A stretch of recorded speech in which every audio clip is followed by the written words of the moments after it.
এই লোকটি 5 বছর ধরে শুধু তার ব্রেন দিয়ে গাড়ি চালানোর প্র্যাকটিস করে, হাতে একটি টুল নিয়ে যেন আসল গাড়ি চালাচ্ছে। সে 5 বছর পরে ড্রাইভিং লাইসেন্সের প্র্যাকটিস দিতে এসে পড়ে।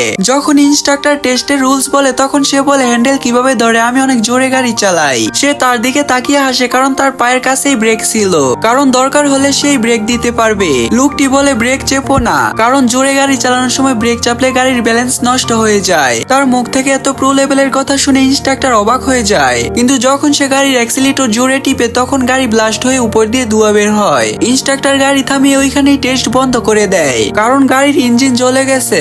সে পরের দিন আবার আসে এবং কালকের জন্য মাফ চায়। সে তাকে অনেকগুলো টাকা দেয় যেন ইঞ্জিন ঠিক করতে পারে। ইনস্ট্রাক্টর খুশি হয়ে বলে আরেকটি সুযোগ দিবে।